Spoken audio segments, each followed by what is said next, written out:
सोपे प्रश्न विचारा. आपले नाव काय? माझं नाव देवेंद्र सविता गंगाधरराव फडणवीस. सर, आपल्या प्रवासाची सुरुवात कशी झाली?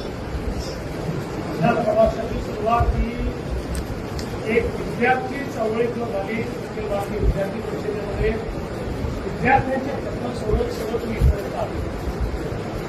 आपल्या सामाजिक कामात कोणती मोठी आव्हाने आली आणि त्यातून आपण कसे मार्ग काढले? कुठल्याही सामाजिक कामात आव्हानं असतातच. जेव्हा तुम्ही समाजाकरता काहीतरी करायचं असतं त्यावेळी प्रत्येक ठिकाणी जी व्यवस्था असते ती आपल्याला बदलावी लागते. व्यवस्था बदलताना काही अडचणी येतात. पण आपल्यासमोर किती मोठे मोठे आदर्श आहेत. छत्रपती शिवाजी महाराजांचा आदर्श आहे. त्यांनी स्वराज्याची स्थापना केली. त्यांना स्वराज्याची स्थापना करताना मुलांशी लढावं लागलं, काही प्रमाणात सुखियांशी लढावं लागलं. पण त्यांनी त्या आव्हानांचा सामना करून व्यवस्था उभी केली.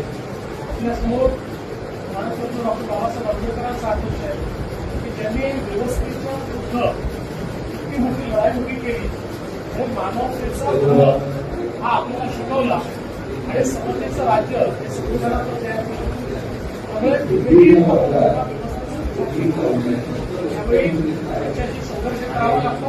पण चांगलं काम जर आपण केलं तर चांगल्या कामामध्ये आपण यशस्वीच होतो. कधी अयशस्वी होतो. ओके. आपल्या कारकिर्दीतला असा कोणता अनुभव आहे जो आजही लक्षात आहे आणि प्रेरणा देतो?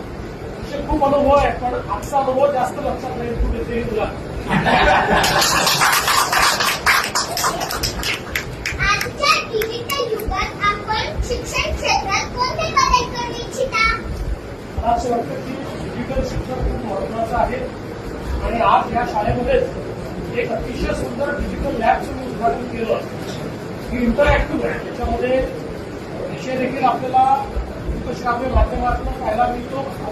त्याच्यानंतर त्याच्यावर प्रश्न देखील आपल्याला विचारता येतात आणि त्याच्यावर आपल्याला परीक्षाही घेता येतात. मला असं वाटतं की आता डिजिटल युगामध्ये डिजिटल शिक्षण हे अत्यंत महत्वाचं आहे. प्रत्येकाकरता डिजिटल शिक्षणामुळे शिक्षणाची दारं उघडलेली आहेत आणि जगातली कुठली गोष्ट ही आता आपल्याला शिकता येते. त्यामुळे मला असं वाटतं की आपल्या शाळेतले आता जे डिजिटल लॅब आहे तुमच्यापैकी प्रत्येकाने त्या डिजिटल लॅबमध्ये जाऊन डिजिटल शिक्षण घ्यायचं. थँक्यू सर, तुमचा मौल्यवान वेळ दिल्याबद्दल खूप खूप थँक्यू. धन्यवाद. थँक्यू. तुला मौल्यवान वेळ दिल्याबद्दल